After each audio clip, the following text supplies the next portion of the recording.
vast symphony of existence, a profound connection unfolds. Sound and light dancing in harmony, revealing the essence of the universe.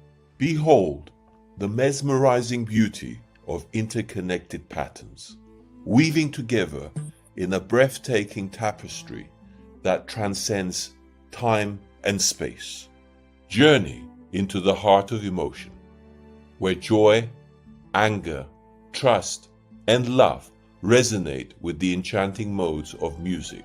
Explore the shared vibrations of music and light, from the gentle notes of do, re, mi to the expansive spectrum of radio, microwave, and gamma rays. Unlock the secrets of the rainbow, where colors dance in harmony, echoing the universal laws of mentalism, correspondence, and the rhythm of existence. Delve into the kaleidoscope of nature's crystals, each category a unique expression, a testament of Earth's elegance and diversity. As we conclude this cosmic journey, Bioactivator emerges as a bridge connecting science, music, emotion, and nature. Bioactivator helps humanity investigate the purpose of our soul evolution by connecting to the biological computer, embracing organic Wi-Fi, which is cosmic energy, in helping humanity remove itself from the hamster wheel mentality, which is fear-based energy, through these fundamental questions. What, where, when, how, who, and why we and all life exist. If you struggle to answer these questions, then you are still on the hamster wheel. Bioactivator does not attempt to heal anybody, but creates harmony and neutrality at its core, with the purpose of do no harm, cause no loss, and do not impose upon the freedom of others, and to help simplify life through natural law. Join us for an enlightening experience where you will gain a deeper understanding of the purpose and essence of opening your eyes. This is your chance to enhance self-awareness and personal growth with a shift in perception that provides a fresh outlook on life.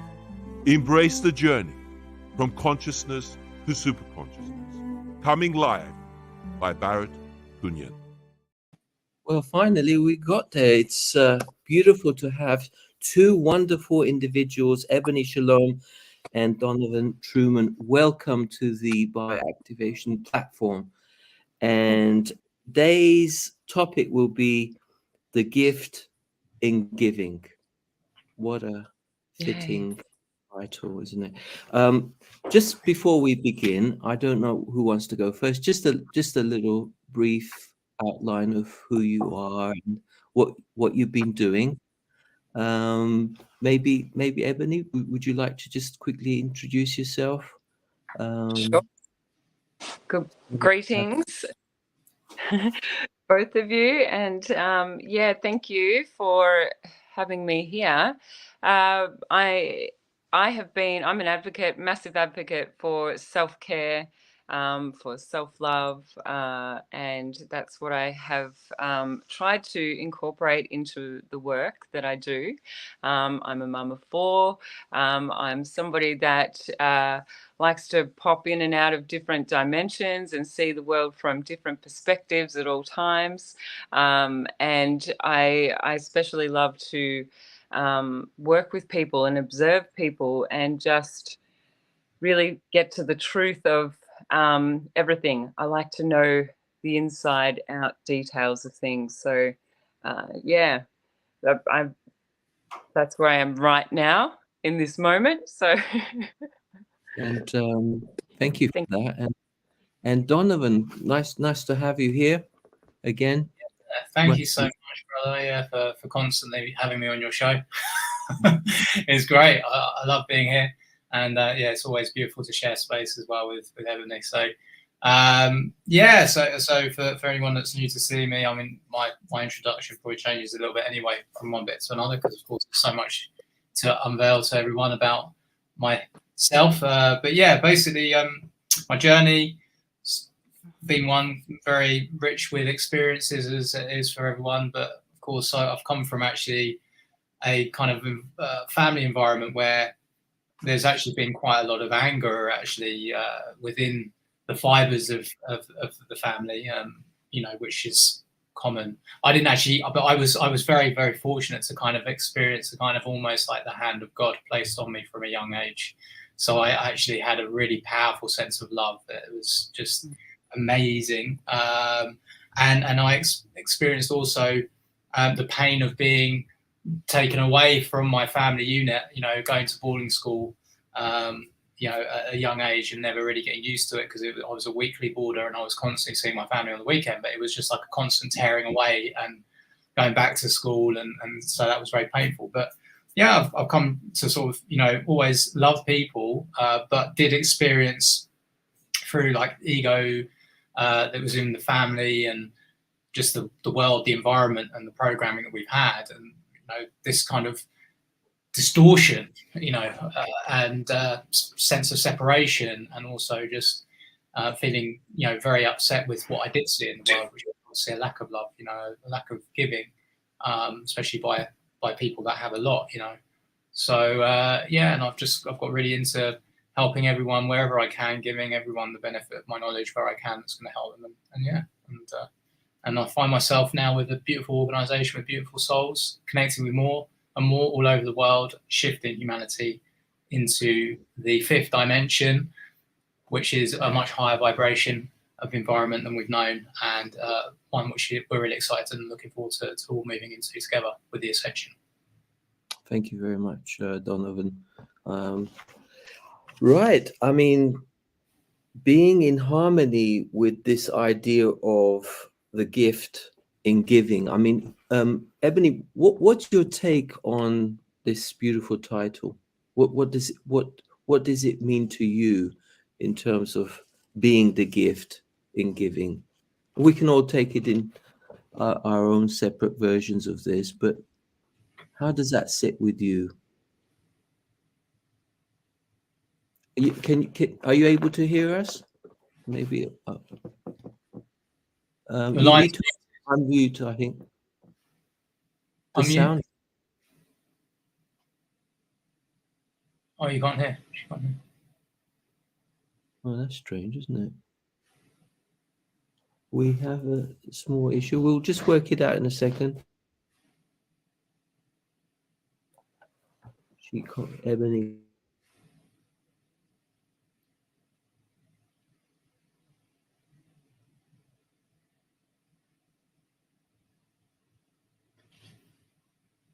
If you log out and log back in, log out and log back in.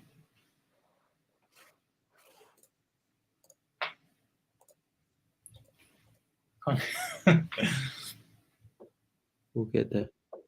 The frequency of love and giving is far too high at this point in time, apparently. Right. I don't know what to suggest, really. What can we do? Let me just. She's gonna try and. Shall I answer the question? Do you want to attempt to answer that? And while Ebony tries to get back. Yeah. Rephrase your question again, so especially. Obviously, the title of our topic today is the gift in giving. And just to warm it up a bit, my take on it is the work we do on ourselves becomes the gift to everyone else, because once you are in that alignment and you balance things out within yourself in that field of being unconditional. So when you go out there into the wilderness as such, it's on reflection. What's happening within is going to project outwards. So being in that calm, composed, beautiful space, you will start affecting every being that comes in contact. So so I kind of warmed it up a little bit, and you can sort of add on that flavor. Let's see if I add.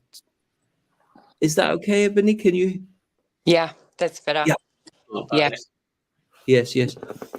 Welcome back. We're just kind of working on the topic of our discussion, the gift and giving, and I was just presenting that question to Donovan. But if you want to continue where we kind of left off, you can add something to that. Sure. Because I missed out on what Donovan said. So I'm just going to jump in and just say that I feel like the gift of giving that keeps on giving comes from that natural state of being and that place of unconditional love. When we are giving and doing things for no return, and we are coming from a place of love, we receive love. We receive love from our acts and our thoughts and our kindness and that compassion. And so to me, it's relative to a natural state of being. And I've noticed just in observations that, people will often do things because they feel they have to, or they're people pleasers, or they're, which builds and creates resentment.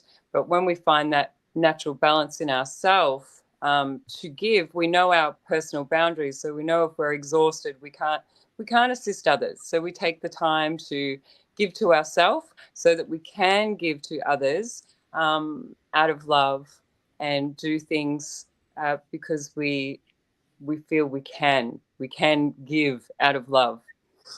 And that's, like, I feel like if we're not giving out of love, then we don't need to give in those moments, because that's our body sort of saying you need to give to yourself in this moment. Beautiful. Yeah. Beautiful. I'll say that everyone has experienced the pleasure in giving. I mean, in fact, I think for most people, apart from when you're a child and you just get, given so many Christmas presents and you're just like, oh, I want to open up all my presents, and you're just loving opening up all your presents. Even as a child, when you give a gift, you're like waiting in anticipation to see how the reaction from, the parent and the mother and the father, especially if they're very kind of expressive and perhaps even like exaggerate their gratitude for what you've given.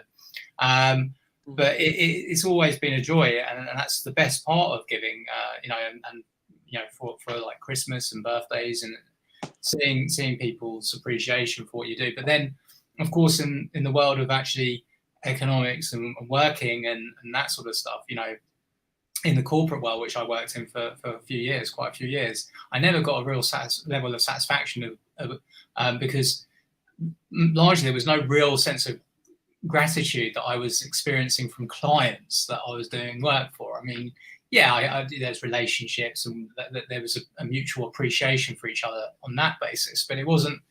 There wasn't a delivery of a service where people were genuinely so grateful for it. And so I witnessed that myself in a massive way, like change when I actually started working for myself, and I was transforming people's carpets in my business, where I do carpet cleaning, but I'm like top of the range carpet cleaning, restoring carpets where people thought they were going to have to replace them, or they just had new carpets and there was, stains on there which they thought ruined it. And then when I obviously worked miracles with it, they're like, oh, and that was more rewarding for me than actually the money that I was earning for it. It always was. And so it's just a beautiful thing. And of course, with that and with what I do with that work, I always put that service delivery and client satisfaction way above making money. I mean, that's not why I do it. I'm also doing it as a means and an end to do other things as well now, as I see how my role is like evolving, in other things that I'm doing, and has been for the last few years. But it's just that gratitude. People often say to me, "Oh, you must get such satisfaction doing what you do," because obviously it's amazing to see this massive transformation. And yeah, it's great to see the result, but what's more great is the actual, doing that for other people and seeing them being so pleased with it. So that's really, really amazing. And And of course, and then when it comes to obviously doing other things, when you're actually helping people evolve spiritually, like with their growth, I mean, well, that's just the most amazing thing, because then we're talking about the unlimited realities that we're looking forward to, and their growth and their union with everyone else, you know, and that's beautiful. So Yeah, I think, absolutely. that's beautiful. You said some amazing stuff there. I mean, reference to even gratitude. I mean, it's to be thankful and to be in the essence of knowing the essence of who you are, what you are, and you know, that's helping others to navigate through life. Do you feel that, you know, is there certain techniques that one can bring on into their circle so that they become more conscious, aware of the kind of signatures or impressions that they're leaving? Because my view is, you know, I treat people the way I want to be treated, but that's not often the case, because people are sort of in that the strain of, there are many factors, many variables, but one that comes to mind very quickly is not understanding the essence of your own unique spiritual evolution. So when you become more conscious aware, then obviously things begin to flow better. But Ebony, what do you feel that people can do so that they can become more focused and more aware, and you know, the kind of impressions they're leaving, what the kind of Well, feedback you get? It's yeah, you know what, like when you're living a life of purpose, for me personally, I've found when you understand what brings you joy, and you're self-aware, and you don't want to build resentment, and you don't, like, you want to focus on creating good feelings, then you can self-reflect before sort of like doing anything, and ask yourself, how is this going to make me feel? So this is like that first process of becoming self-aware, I feel, and not just doing things for others, right? And it sounds like contradictory nearly, because you're like going, well, you're not really just, you're not doing stuff because you want to just give, but it's not contradictory when you're being mindful of yourself and why you are doing things. Why are you assisting others? Because if it's like, so you've got to become self-aware, and put your energy into the things that bring you joy and uplift you. Otherwise, that giving becomes not so much an uplifting experience. And this is like, does that make sense what I'm saying? So, because if you're just trying to please everyone all the time, sure, this is giving, and it's a beautiful gift, but we leave ourselves exhausted, and then we get resentful. So knowing like where your limits are and why you're giving. If you're just giving to please others, then that's not serving your own heart. So we need to be self-reflective and aware of what brings our heart joy and love and peace, and honor that, and act from and come from that place, because that's when we receive love, from our acts of love, you know. yeah, it's the depth of the giving that actually is important, in the sense of the real value behind it. You know, of course, like you say, you can be giving and giving and giving, but it's not received greatly, or like with great appreciation, if someone is also using it as a way to kind of just get whatever they can from you, and they're kind of, you know, really taking advantage, you know, which is what you were talking a little bit about there. And but when you're actually doing something which is really clearly of value, and it's obvious that you've done it not because you used to get anything from it, other than that you just actually genuinely wanted to do it without any, you know, like unconditional love, you know, you're doing it. Yeah. I had a beautiful experience.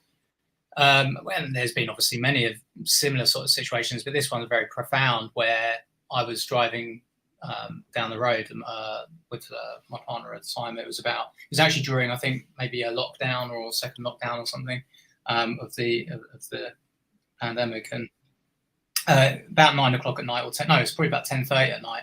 And we're driving on the highway under this bridge. There was this figure that I could see as we're approaching this bridge, and it would turn out to be what appeared to be quite a young lady, sort of standing up on the bridge, and she was just like looking kind of out over the road and not very happily. And as we drove past, I said, I said to my partner, I said, she looked quite young. I said, do you think she's all right?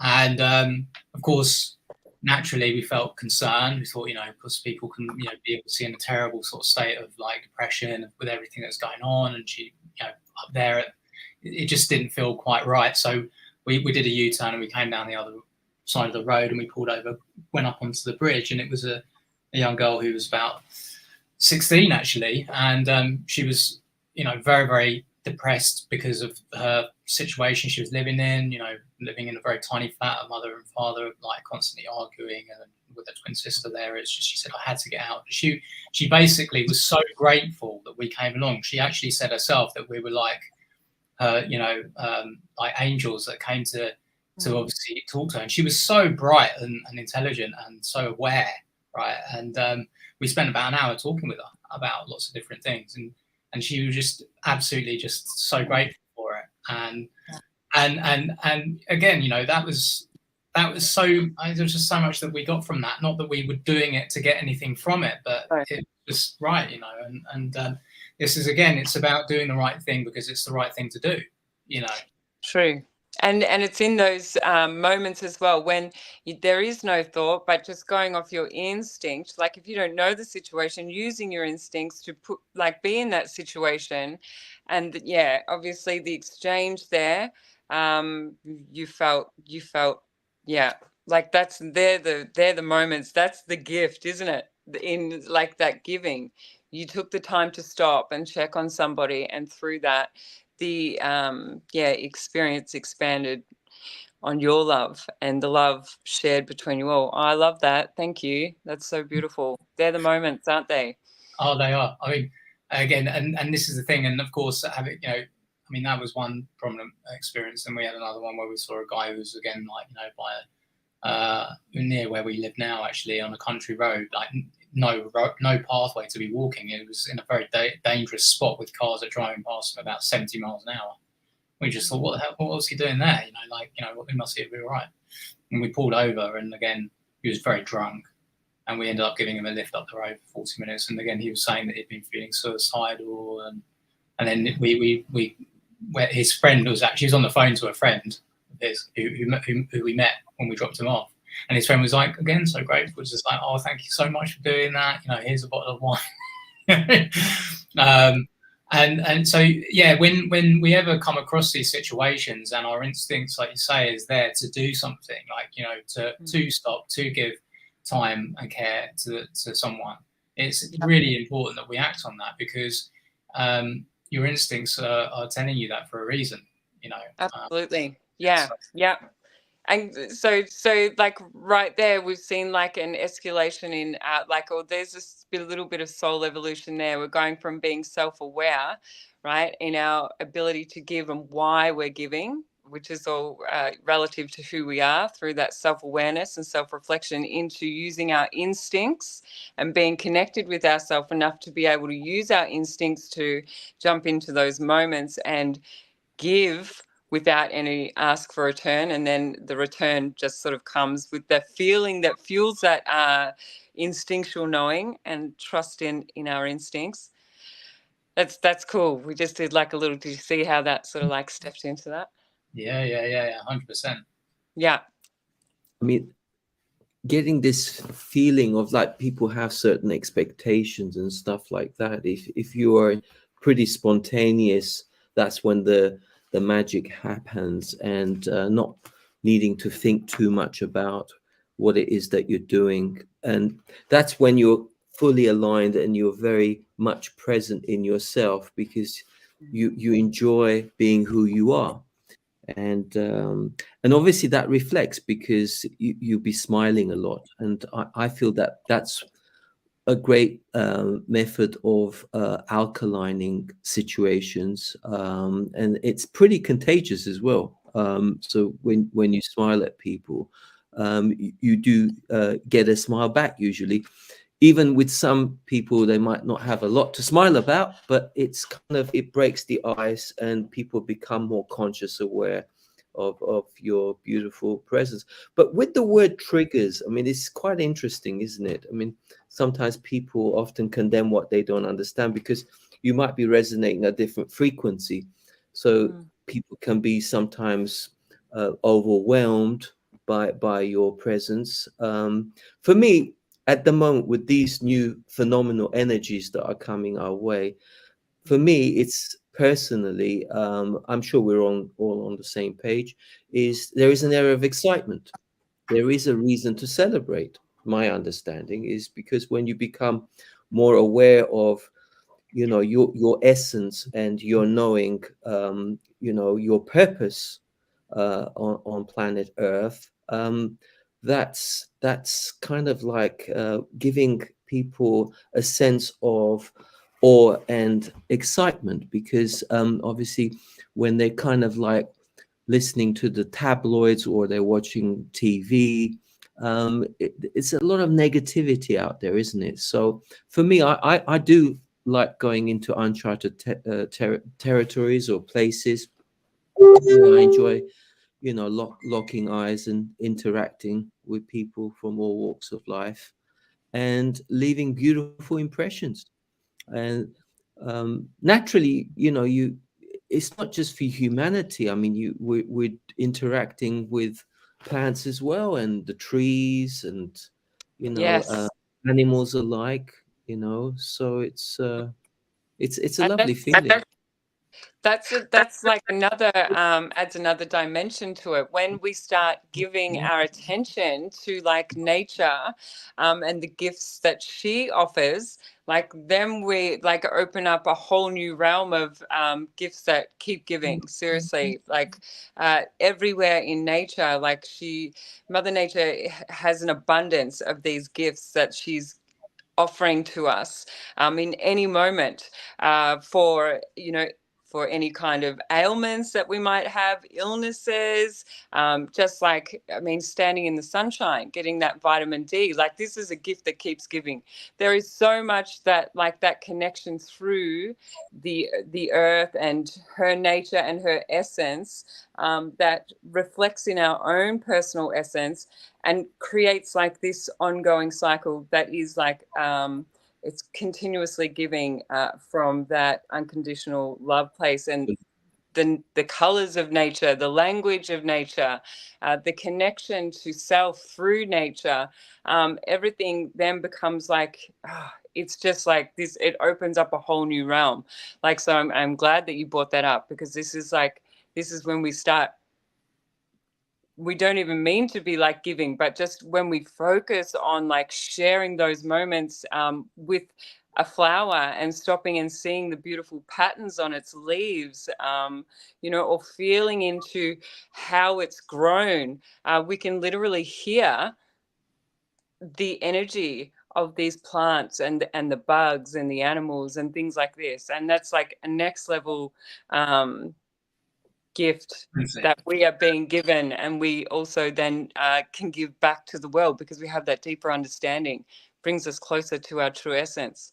Sorry, just had to get it out. No, beautiful. I mean, it's again like this frequency, which everything is, right? And that love frequency, which is universal, and brings you into that present moment of consciousness, of awareness. Like when you're paying so much attention to the beauty of whatever it is that you're looking at, that is part of creation. That is here because of creation, right? And it's speaking to you, it's speaking to your soul, and you're speaking to it because you are one and the same together, actually. And it's a beautiful thing. And yeah, I mean, it's like, you know, I mean, with the issue that a lot of people are finding is because of the kind of the environment that we've been brought into, and obviously the fear-led programming and conditioning. It's kind of creating that separation, you know, from all things. But actually, when you kind of restore that connection, whether it's with a human being or another being, or just with you know, plant life, whatever, it's just beautiful, and it gives you that real peace. You sense that peace, you know, that peace which is actually what we truly adore, right? But yeah, everything is frequency, everything is energy, and it's magnetic. So of course, when you are experiencing it for yourself and with someone else, and just like what you said earlier, Barrett, when you smile at someone, when it's a natural thing, and you're not even you're not even actually thinking about it. I mean, I've Many times where you laugh, and sometimes you hear someone laugh, and they're like literally, it can set you off like absolutely in hysterics. And yeah, maybe it's the sound of their laugh, but it's actually just resonating with that level of humor with them at that moment, that frequency, which you just plug right into, and you both hit that same frequency at the same time, and it just expands, and it just becomes like amazing. And that, it just gives you that absolute. It's just beautiful. You can't beat it. It's just amazing. But again, just walking down the street and you like make eye contact, and sometimes you're not even thinking about what you're doing. You're just kind of, just in the flow of things, the universal flow, and you just catch someone's eye, and you, without thinking about it, you're not thinking. That's the whole point. It just happens, and you smile, and they smile naturally, like, oh wow, hi. It's like, and then you actually feel like that was just so kind of organic. It was like there was no kind of thought process behind it, and that is, that's what we all need to return to, because that happening all the time, is basically what the world needs. And absolutely. Yeah, that's a really good point. That's that whole connection, like connection with each other. I remember, and like do it even now, but like walking down the street and be like, hello, good morning, or like, when we step outside and we're like, hello, trees. So like, but that connection, so many people, let's become a little bit self-aware when we're stepping outside, how many people are walking, looking at their phones or with their head down, or, like, where are you? Like, where are each of us on that whole stage of connection and recognition of others in the world, and being consciously aware of building our connections? Like, when we're walking down the street, that's yes, it's like a massive thing, because I'm the sort of person who'll be like, hello, how you going, beautiful day, like to total strangers, but so many people I've noticed that they're like, will walk down with their head down and just and that's like even more so now with phones. When we were younger, we didn't have those phones, but still not everyone would be like, good morning, but there would be more people saying good morning. 100%. And I notice that when I go around, like town centres now, and I think back to obviously like 25 years ago, 30 years ago, when mobile phones just weren't in as much use by any stretch as they are now, and it was just so different. But of course, also the last few years, with all of like the face masks and everything else, that I think has been that's been a massive contributor to people not looking around at each other, because you didn't want to see someone just with their face covered up, and although, albeit that like now we're not seeing that everywhere we look, people are still, they've kind of slipped into that habit of not looking around necessarily as much. We're seeing it. It's coming back. It's taking a bit of time for it to sort of return. But again, the mobile phone thing is still a real thing, which is obviously again keeping people just looking down and not looking out, and observing and appreciating everything around them. Yes, 100%. Yeah, massive distraction from our connections. And also there is that element or aspect of spiritual merit, because my understanding is when you're doing it with no reward as such or profit, this is the real currency where your soul kicks in from the perspective, because this is a soul-to-soul connection fundamentally. It's when we evoke, titillate our senses to become more soul connected.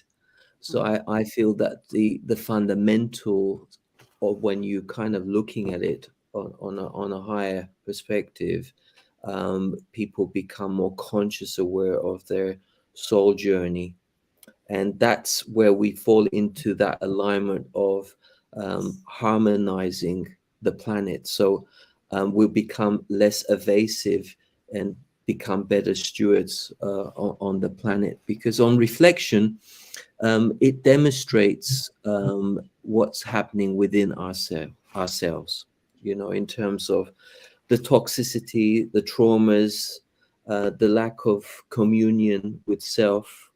So that becomes apparent more.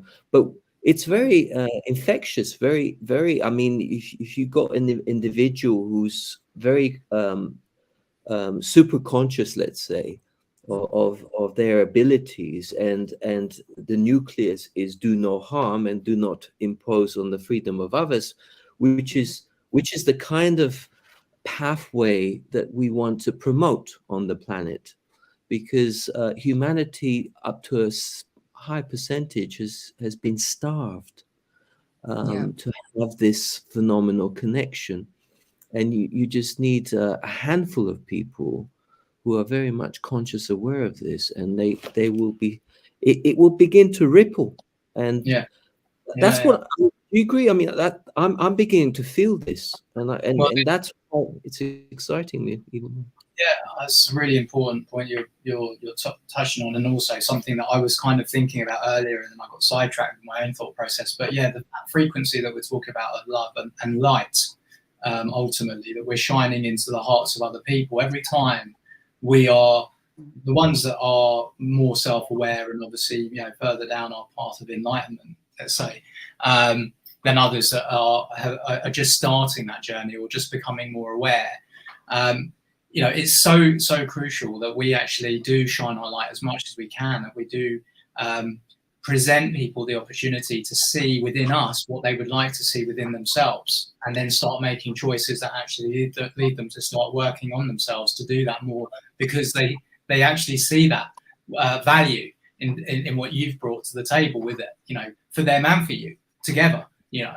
And you know, because at this point, of course, we know that there's still very much this like darkness upon the planet, like the low vibration, the evil that which we obviously see all around us through the media, but also through the institutions that are on the planet, which are created to apparently sort of, you know, assist humanity or society, but actually are not. I mean, I can share with you here like this experience that I can't. I mean, it's quite like you couldn't make it up really. I've got an experience where I basically had a penalty charge notice, parking fine, right? And I didn't pay it. And to be honest, like I basically made my case about how we're actually creating a new reality where the universal law is do no harm, and that the current system is basically causing harm, and so that everybody's coming together and we're creating this new reality, and it's GPMS.world, right? Anyway, that penalty charge notice has basically been referred to bailiffs. They actually responded to me, the council, originally with that notice, and they said, oh, well, we take on board what you're saying about GPMS, but we're still going to pursue you for money or whatever. And I just haven't corresponded with them. Now, what's happened is that I've got a virtual office, right, for my business, which I'm never at. It's just a location. So it's like a service offices. There are companies that operate in that building, but I'm never there. And these bailiffs have turned up, and on more than one occasion, and second occasion they basically started ringing the bell, and they were like literally harassing the people in the offices, until a young girl who's just an employee at one of the companies that's in there, nothing to do with me, went downstairs and they bullied her, intimidated her into signing what's supposed to be a letter from the courts, you know, like I've been served or whatever, and they're literally using this dark, intimidating energy, and this is basically what people are going to see. But it's important that they do see that, because it obviously is making them become more aware of how this current system is not acceptable, and obviously that we do need to create a change, which we're obviously going to only do when we come together in unity to do it as the people, with something beautiful like GPMS.world and the other movements are singing from the same hymn sheet. But every time we actually shine our light as individuals that are, you know, exploring ourselves and knowing ourselves, and actually wanting to impart our love and our wisdom that we're obviously developing in ourselves all the time to others, and we're inspiring them to start going further into themselves with their own exploration, you know, that is actually what gives them the strength, you know, when they see all of this other dark stuff going on, to rise above that and not actually be subdued by it, you know. So I feel like this, from that, what you're explaining, that experience of like the bullying and the confrontation of the systems at play, like this is like a system and a way that has been sort of like instilled, like to create that lower vibrational matrix that we're so, you know, like that's interwoven into our lives, that we're all being challenged by.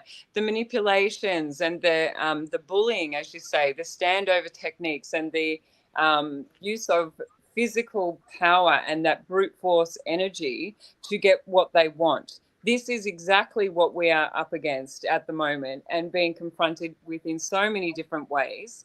And like, I feel like it starts with us, like when we are aware that these systems are coming down and we're meeting these situations. Obviously, so this is how, for me, to experience similar things in my life, exactly what you're saying. But there's like bullies, there's people that are manipulating situations and using their, you know, power and positions to kind of like stand over.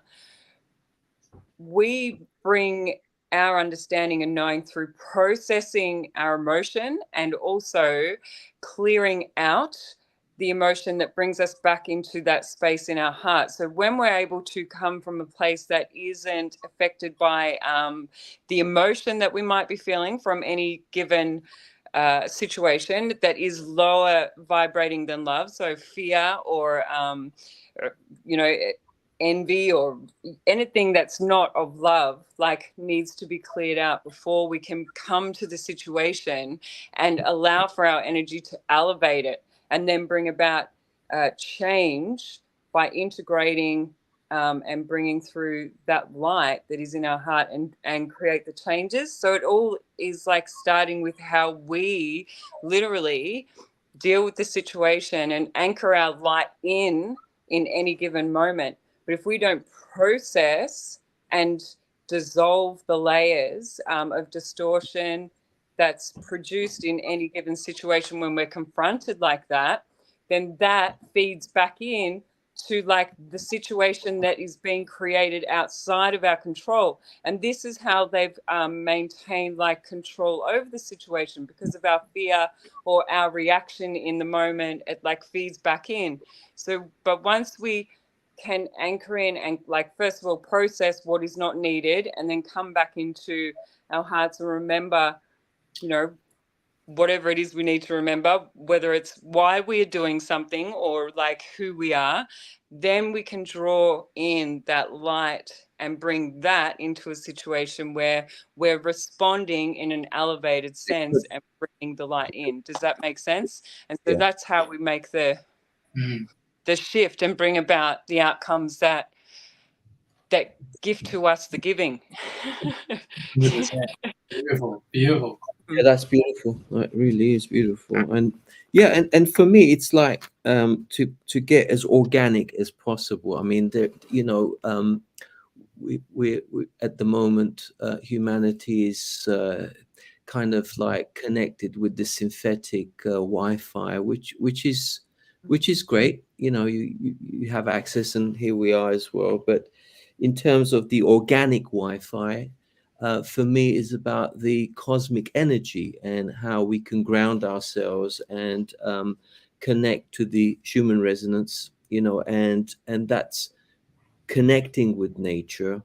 Because Ebony, you were saying about releasing certain stuff which is like stuck on us, kind of thing, you know, things that have, because like people are not maybe conscious, aware enough of the natural law.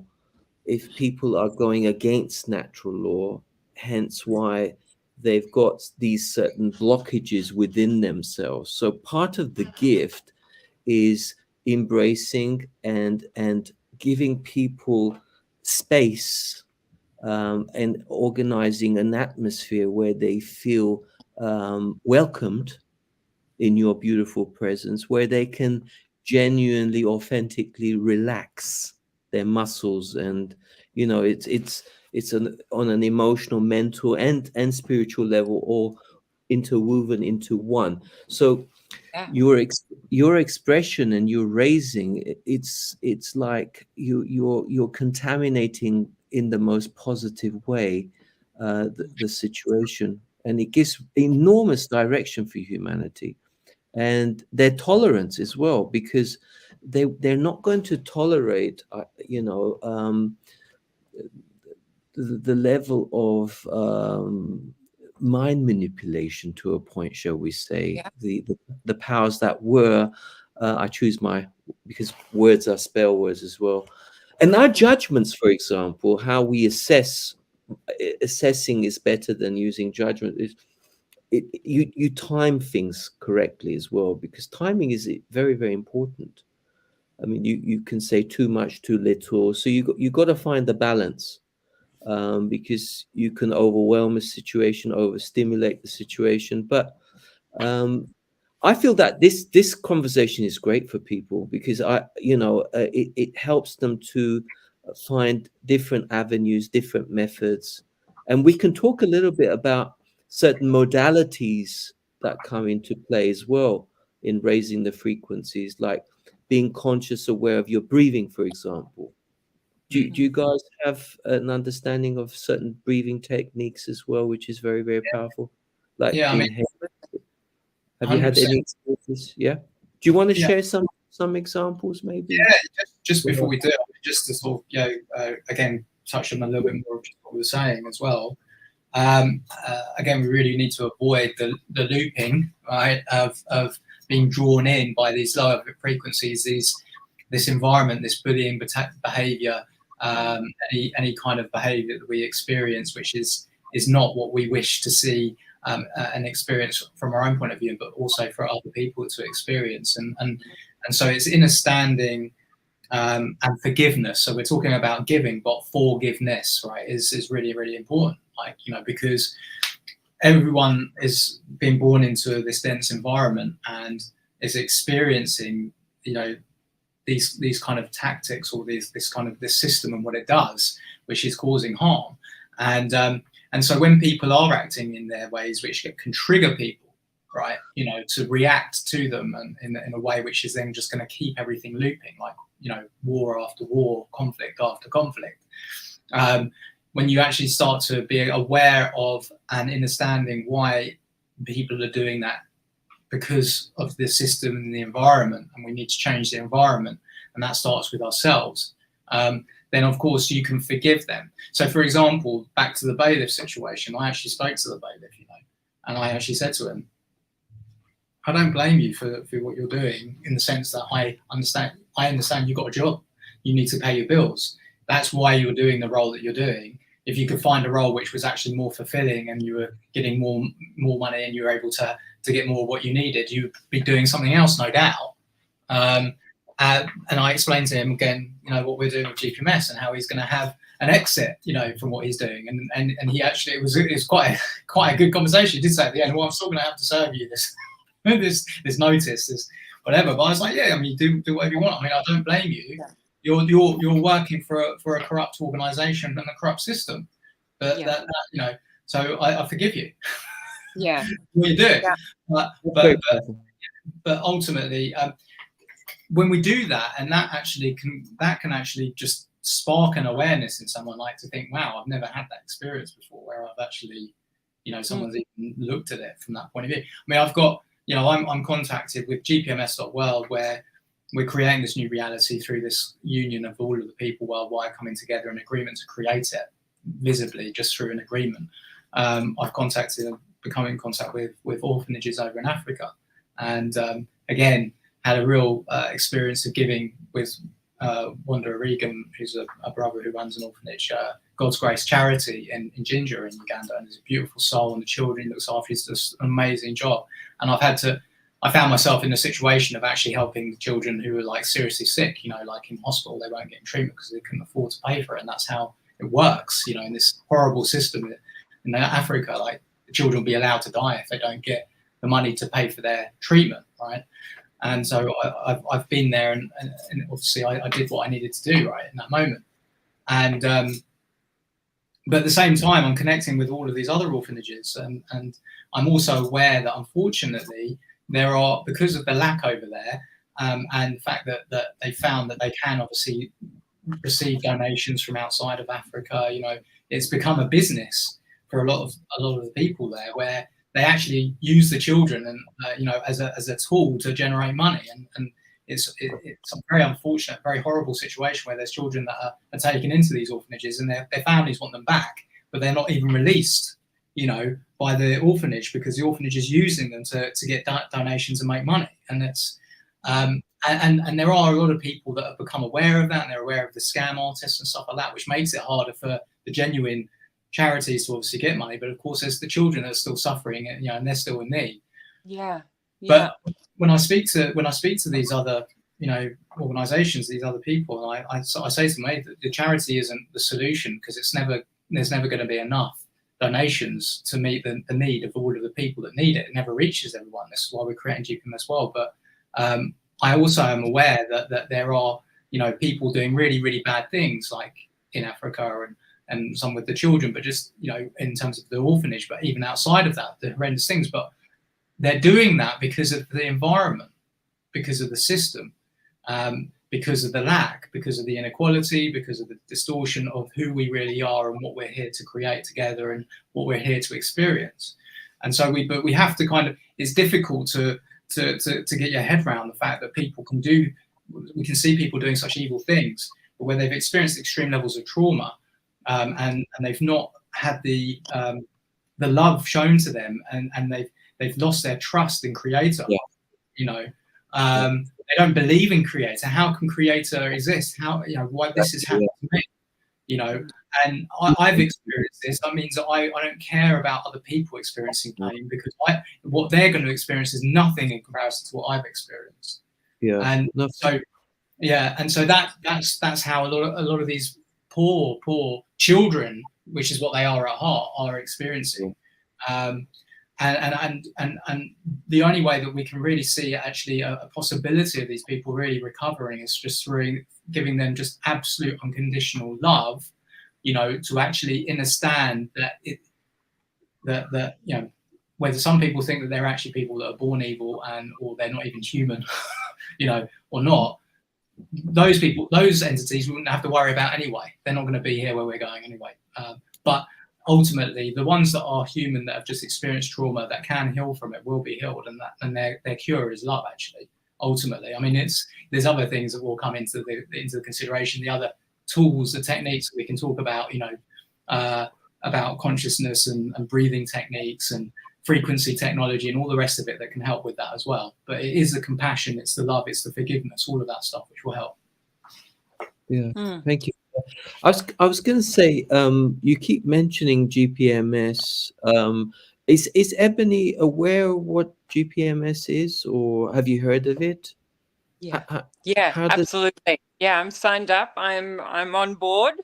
I'm in full support, and walking alongside Denovan here and the tribe that are, in support of creating this world free of the weighted anchors of the system that was. So before we continue, I just thought we'd just have a little break, and Bioactivator has a small gift for our listeners out there. It's just a 30-second video that my son helped put together. It's just a little summary of a lot of the things we've touched today. It's just 30 seconds. Hope you enjoy it. In every moment of self-improvement, we hold the power to transform the world. With Bioactivator, the journey of self-discovery becomes a pathway to global transformation. Our personal growth resonates, creating ripples of positive change. The work we do on ourselves becomes our gift to everyone else.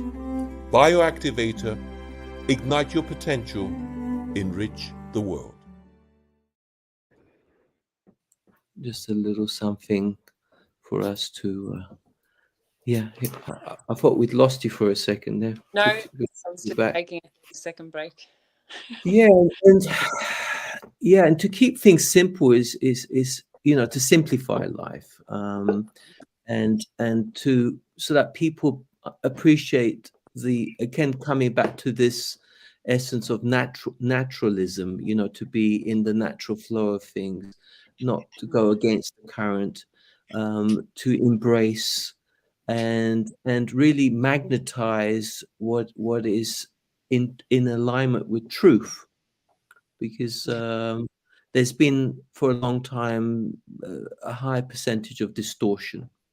So the clarity begins with self, and obviously It once we does. yeah Yeah, it absolutely we does. Sorry. no, please. Yeah, I was just going to say, so like for me and the work that I do and the person that I am, I like to be able to be self-aware, and I have a gift where I'm able to see things at their core truth, if I inquire and take the time to have a look at things. And so I can see things in energy, but also psychologically bring things together and understand how things are kind of built for individuals, right? And so with this gift, my whole viewpoint always becomes about coming back to self, and like how we are each responsible for exchanging in the world the truest part of our essence and bringing forth that. But from my understanding, we have all these different layers, right, that we have collected over our life experiences and through the conditioning of things in the world and the way that things have been designed to take us off course and steer us from our natural state of being. And so it's up to us to become self-aware and start dissolving these layers that have built around our heart, and anything that isn't of love, or any situations that trigger us and where we find ourselves reacting not out of love, or feeling unloving, or feeling like we're in despair or in fear. These things are all for us to look at and understand in ourselves, where love needs to be, and we can then transform and transmute that density, and start bringing more love from our natural state of being out to be expressed. Once those layers are dissolved, it becomes a more natural expression that isn't hidden or distorted from those layers. And so everything starts inside of us, and as soon as we take responsibility for our own exchange in energy, the more of our natural essence is given to the world, and the more of that natural essence come back to us and assists us in dissolving those layers of distortions and density as well. So the more love we give, the more love we get in any situation. So just coming back to like that really the earth realm parts of self, I guess, because it kind of all expands from there. And when we understand that true nature of ourselves, and that we have the ability to bring our true nature and essence out from within and gift it to the world, that's when we can start manipulating the energy around us and changing the frequency that we are exchanging and receiving as well. That's how we can master our energy and understand the universe as well. And that's kind of like expands our consciousness by becoming aware, firstly, of just how we're feeling. Like it's as simple as that, how we're feeling and how are we exchanging. Like, and say, for example, when someone will say, oh, I really need a hand with this, and you're already feeling overwhelmed and you've got all these things on, and but you want to be able to help them, right? But so you go, yeah, sure, like, yep, I'm totally like, I wouldn't do this, but I've seen people who do it, yep, totally I can help. And then it gets to the time where you've got to go and help them, and you're doing 15 other things for yourself, and then you're like, "Ugh," and you go and do it, and you're like grumpy about it, and you're resentful that you even like, they weren't even listening to how many things you had on, and now you've got to, right? You had a choice in that moment to say, I am like really overwhelmed at the moment and I would love to help you. And maybe on this day I can, but right now I can't. Mm. Instead, like, you know what I mean? So the energy exchange is up to us. That's in our control. What we are like giving, we have to be able to give and understand ourselves first and what our needs are in able to serve and exchange properly.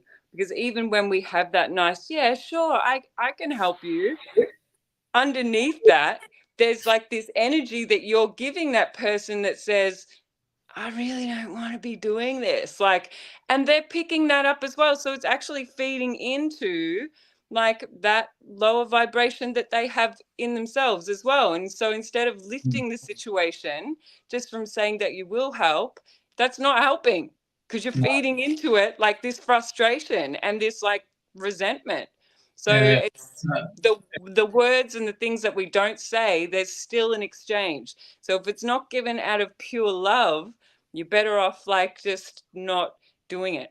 Yeah, that's so true. I mean, it actually goes further than that though as well. Like it's just about like whatever you do, like you have to be really genuinely all in it for the love of doing it unconditionally. Because if you don't, then what happens is your reality, the universe, creator will basically teach you a lesson.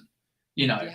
Because I experience this regularly. When I'm basically even if I'm working, right. So I'm working in the situation. I'm cleaning some carpets, and I'm like, I'm always about going the extra mile. But if it's at the end of the day, this is when I often get taught my lessons.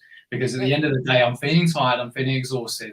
I want to basically go the extra mile, but because I've worked already so hard and my energy's low, I find myself on occasion getting caught up in the same old trap as everyone. And I'm doing it, but I'm doing it half-heartedly, right? Yes. Literally with that expression, half-heartedly.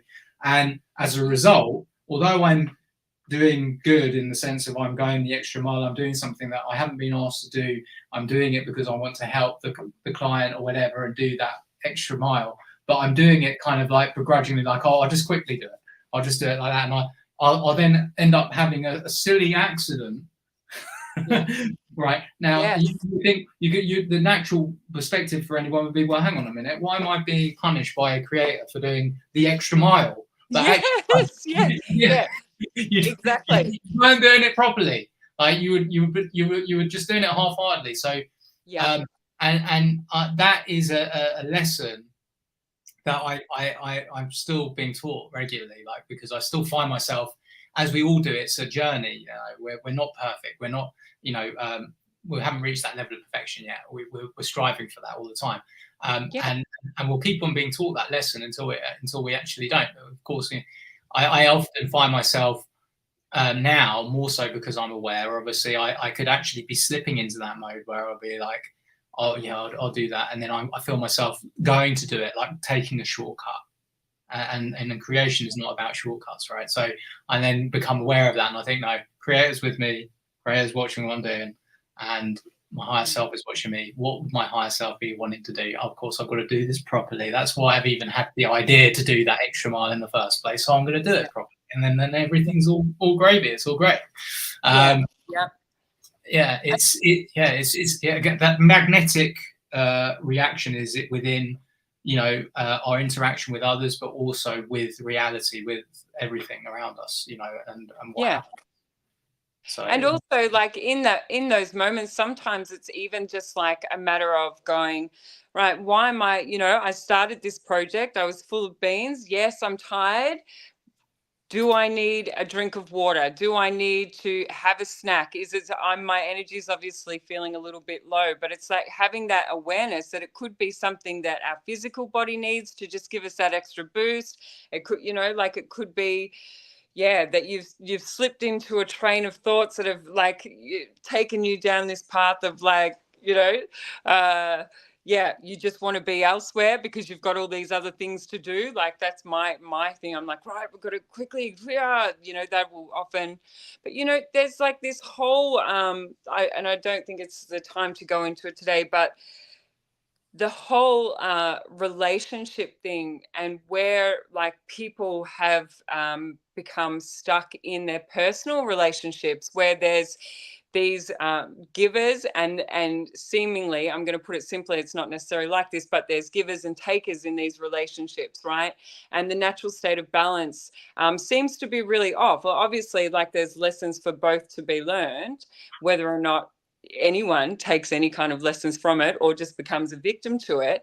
Like the whole point is that in those lower vibrational realms, we have been taught that to be a victim is like that's standard. You know what I mean? So people will often go in, and the givers that are just giving from love, and they will continue just to give from love, and they will go into these realms where these other people are, right? Because they feel and see the pain of others and things like this, and try to assist in that way. But then we're taught that you're trying to save them, or and that all feeds into this like it's that victimhood agenda, right? Because people that actually really love, they know the only people that can save ourselves is ourselves. You cannot save anyone. So you can't go into a relationship and then have someone go, you were just trying to save them, weren't you? Like, and have that need in you. No, actually, we're just trying to walk beside them because we had the belief that they would actually come back into their own hearts, like if they, like saw that being shared, that love being shared. But through like all these different processes, what I'm trying to say is that we have been led to believe that even through our thought processes, we are victims in certain places, and that level of love and that giving gets distorted in these lower realms. And so being connected with yourself and understanding the motives of why you're doing things and checking in with yourself to make sure you are doing it for love without any expectation of return, knowing that you could get to the end of those relationships and be really burnt out, or it might seem like you've been taken advantage of or whatever. But when you've done these things and committed to giving unconditionally, you can't get to the end and go, well, now like you've just used me or blah, blah. No. You chose to walk beside that person because of your ability to love unconditionally, right? So like, remember who you are. Remember who you are. Come back into your heart. Wish them well. If it hasn't worked, wish them well. Don't fall into the trap of you've now become a victim of their abuse or their, you chose. And yes, there are moments where people are victims to certain circumstances, where, that in those moments they can't do anything. However, when we're talking about that unconditional love and doing things from love, we get a choice. And if we can remember that we are doing things, and when you are really doing things from a loving space, you can easily pop back out into those timelines once you've decided that, you remember, like they're always accessible. So, but we journey sometimes into those lower realms to see where people are, I feel. Yeah. I mean, the thing is as well is that, because of the programming, the conditioning, it's so distorted, how we should behave, and interact with each other. And I mean, even like children from like such a young age, they are like basically taking in what they hear from the television in the next room that their parents are watching, like arguments that are going on in the drama series. And even if they're not coming out in their behavior as a child, because the child is hearing an adult relationship talking about adult problems, they can emerge in that consciousness of that individual, like later on when they are growing up through their adolescence and getting into their first relationships. And it's like, oh, they think that this is their behavior. This is how I behave. But it's not. It's something they learn. Yeah. You know? And Yeah. And then also it's just as well like the, you know, just not necessarily learning how to be really properly compassionate about, you know, and I'll ask the questions. Well, why is this beautiful soul responding or being like this? What is it that's gone on? Like, you know, and just being there and listening and sort of finding out more about it. I mean, of course, there is obviously with all relationships and journeys that we have with people, like, you know, if people find themselves in an abusive relationship, then obviously they know that if there's, you know, whatever that level of abuse is, where you obviously say, well, that isn't acceptable, then obviously you have to make that choice and make that move, right? But it's just, but where obviously people are just in deep pain and they've had, you know, really bad experiences and they can just be difficult. They have very, you know, periods where it's then cycles that can keep on emerging, where it's just, you know, their emotion is getting the better of them, and it could be, you know, just insecurity. It could be all kinds of things that are manifesting and all the rest of it. I mean, I experienced that. I've found myself like wanting to learn about people, like why they behave like that, and actually sympathizing with people and understanding that it's not, they're not bad, and that, you know, it's not, people aren't bad because of how they behave a lot of the time.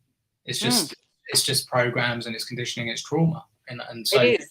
how So those layers.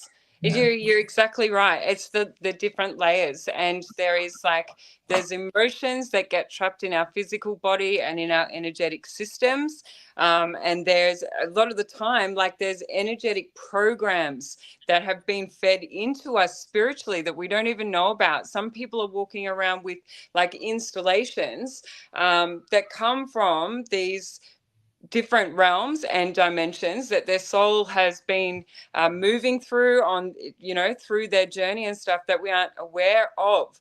And this is what like creates those loops. Whenever there is energy inside one of our systems that is blocked or distorted, it continues to play on a loop. And this is why we find ourselves, even though sometimes we will do all the work that like we think is necessary to end that cycle and not get back into it, only to find ourselves in another version of it. And I know myself, that's what's happened for me. And I'm like, which has led me on this quest to understand the truth even more. And this is, you know, where I've found like everything to be energy.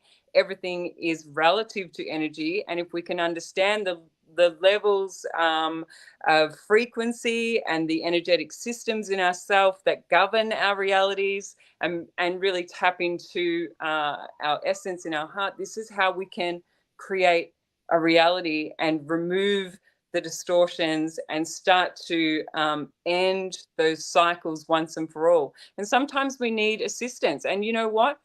All of us here have on the earth have these epic gifts inside of us that, when exchanged with another person, or like, we are all assisting each other, you know. And sometimes they're gifts that work in spirit realms, sometimes they're earth realms, like, and it could be as simple as a touch, or a connection with sound and voice, or through music, or like, there's just all these ways. But like, those layers, and all everything that's not of love is coming from a layer that has been put around our hearts, essentially, to either protect us, or that we're not even aware of, or through patterns of behavior. And it's up to us to remove it through loving ourselves and recognizing that nothing in this world is here to actually hurt us. It's here to assist us in evolving our souls. Yeah, well, it's like unlocking our DNA and our true potential, and what you're saying is that, you know, a lot of those things, they present themselves in us as blockages.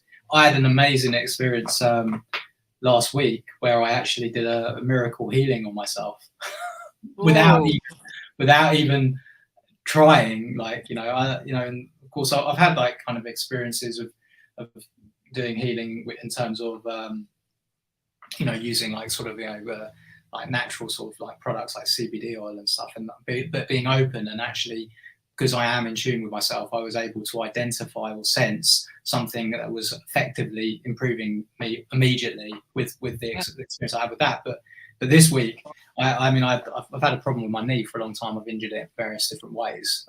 Over the last couple of years, it's been giving me pain on and off. And then last weekend, I had some other pain emerging in my knee, which is not terribly uncomfortable all the time, but it's like when I was standing, I felt like I was overstretching it, like it was locking, and it was a bit painful, like when I was moving it in certain ways. And that I noticed it on Friday, and then I had it on Saturday, and then I slept on Saturday night, and on Sunday I woke up with it, and then on Monday I woke up and I had it, and I thought, oh, it's still there.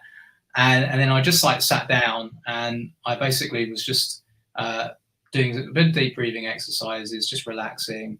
And I was just thinking about my day ahead, and then I'd stopped the deep breathing, but I was just thinking, and I was just thinking, I can't even remember what I was thinking now, but I was sort of caressing my knee just so gently, right? Which whenever I've had pain in my knee, my tendency has been to try to sort of massage it, but put slight pressure on it to the point where you can feel a bit of the pain, but it would almost be like a nice pain that you're feeling, like you kind of, but it never cured it. It would feel quite nice doing it.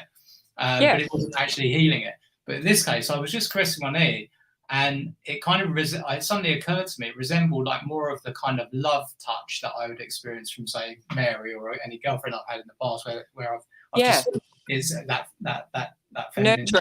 It was the feminine energy, I think, that I was transferring to my knee. I say feminine because I'm relating that to more of like the love side of things. The nurturing energy. And as I was just caressing my knee, I just thought, oh, that feels really, really nice. Like, I thought, oh, okay. And I didn't think anything of it. I just thought, okay, that was really, really nice. Stood up, and I thought, hang on a minute. My knee's not hurting now. It literally was instantaneous. As soon as I stood up, I thought, maybe that's just temporary. Maybe I'm going to feel it later on. And for the whole week, it's been absolutely perfect. Like, I've had no issues with it whatsoever. And it then confirmed really for me, like an experience I had when I was younger, when I was playing football when I was about 7 or 8 years old in a playground at school. And there was a few kids sitting on the bench at the side, and I kicked the football accidentally, and it hit this kid in the face. And it was quite a hard kick that I did, and I felt terrible. I ran over to the kid. It was a cold day. I had gloves on, these big thick gloves. I took them off, and I put my hands on his face. I was like, oh, I'm so sorry, you're okay. And he had already started to cry, and so I felt terrible. But he then looked at me just in absolute surprise and went, yeah, I am now. Thank you. How did you do that? and I just thought, amazing. And obviously I just thought, well, maybe my warm hands from, but because obviously I've been charging the energy as well through the exercise I was doing. But again, the intention of love, passion, and it just instantly took this pain away from him. And it was just And I thought about it quite recently, like, I would say recently, like probably about a year ago. I thought maybe I did actually, but this experience this week, it just 100% confirmed it. And my grandfather, he was a chiropodist, but my mum said that he was like a healer, really. He was, so we've obviously had that. But we've all got that. We've all got that. It's just knowing how to use it. Yeah, we do. That's the thing. So you've just exampled as well another way that the gift of giving and giving ourselves that nurturing energy. You didn't even like set out to do that, but the way that you were actually just utilizing your energy and focusing it and exchanging it with yourself naturally brought about that, like the lift in frequency here. Hello, that's cured yourself there. So this is how easy. It's like that's an easy example. But had you gone in and you'd be like, oh, like it's so painful, like come on, just knee stop or what, it would have changed the whole energy of what you were like putting into it. But the fact that you were just, like just being and like doing what then that's what brought it about. This is definitely. And the thing is, so because I had that experience and I recognized it, I did recognize it as well. Like, yes, I've last year, about this time last year almost, actually, I twisted my ankle really badly, and it hadn't completely recovered. You know, it's not bad now. Like I can work perfectly fine generally without it bothering me at all. But I do feel pain, which is more of, I think, a phantom pain, probably more than anything else now, because I had an injury which lasted a long time with it, which was quite uncomfortable for quite a few months. And since then, this last week, I've just been, you know, I can cure myself, and I'll just do that. And do you know what? It has been better. It's been better than it has been, you know, generally. I love this. So again, it's that then gaining that. But again, it's just applying that very, very gentle touch. Yeah. Like you don't have to apply the pressure.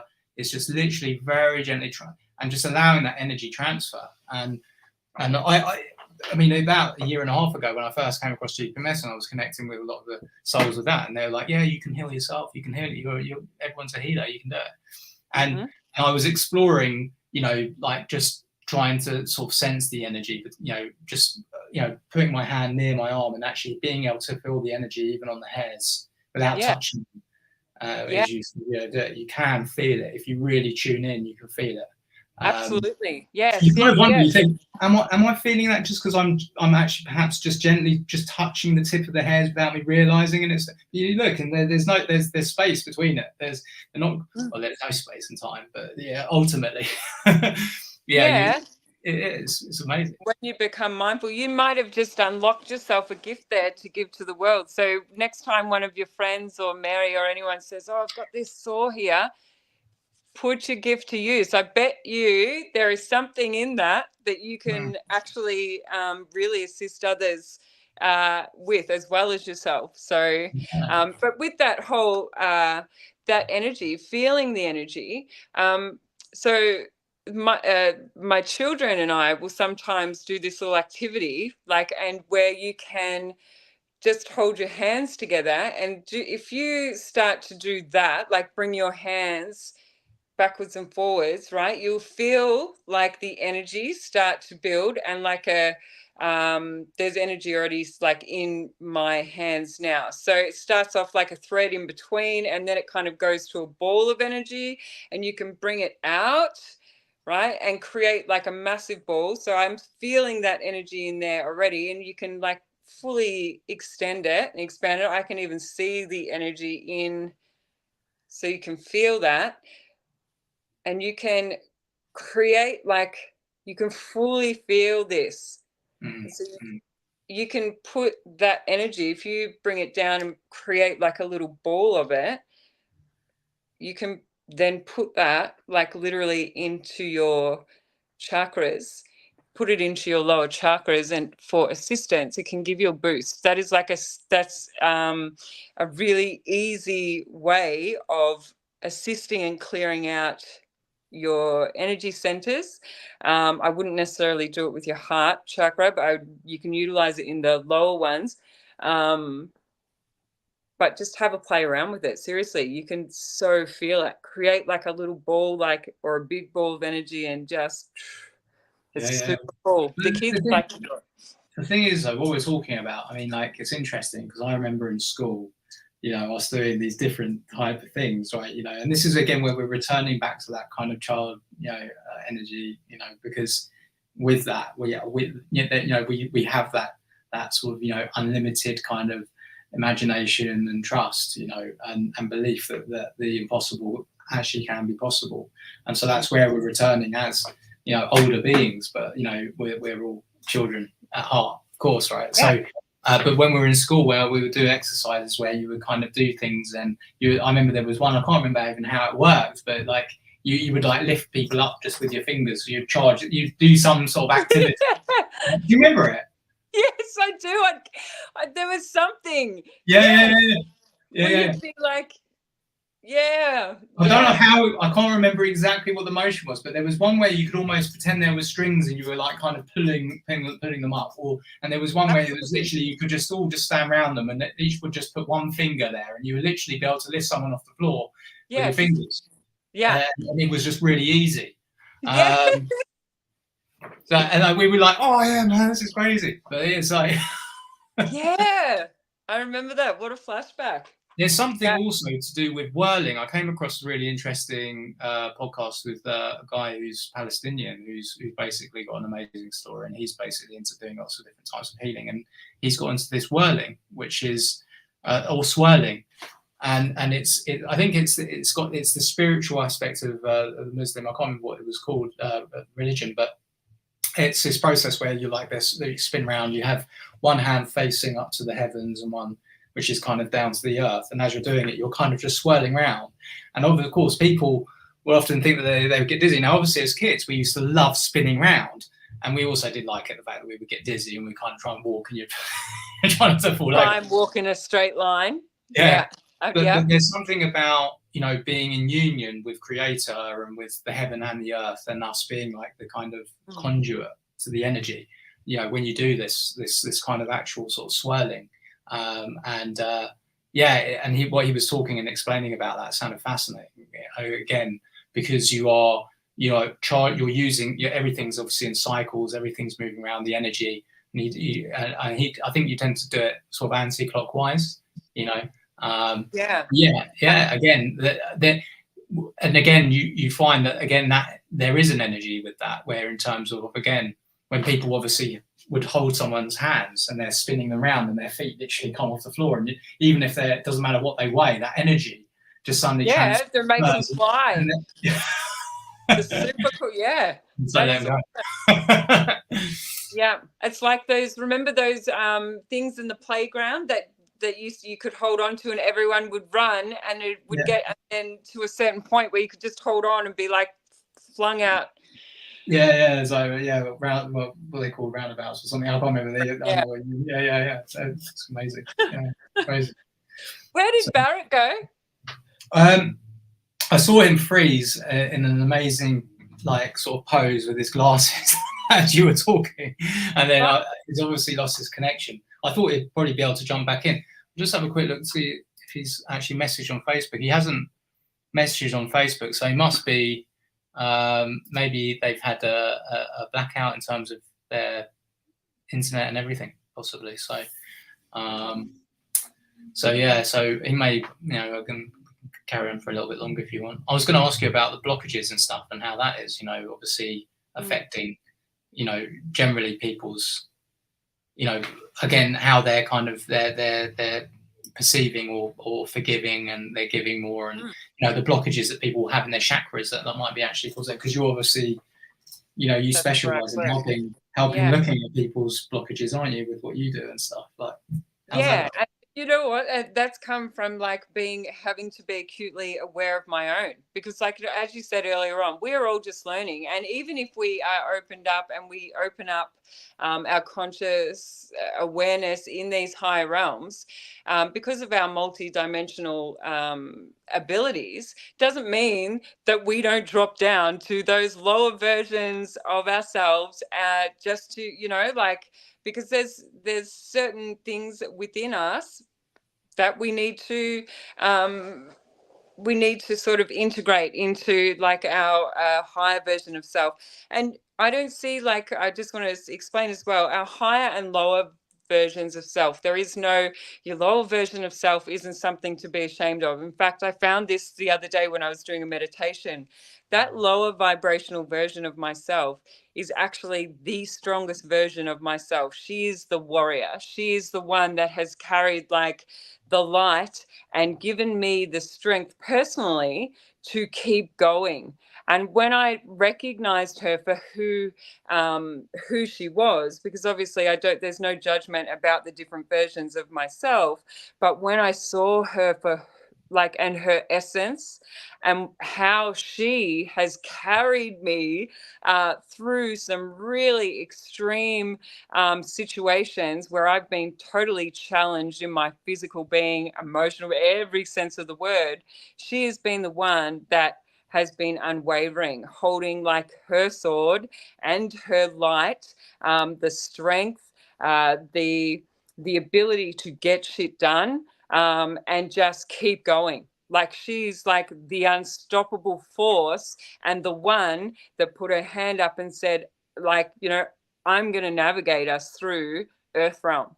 I have totally got this. And then there's this higher vibrational version of self that's like, we don't have to do anything that isn't of love. We can come at things in a way that uses your strength, but also uses love. And so when we integrate the two, what have you got? You've got like this powerful force of energy that's from love. And so when you can integrate the two and have that warrior spirit and love, unconditional love, what have you got? Like, you've got this cracking force.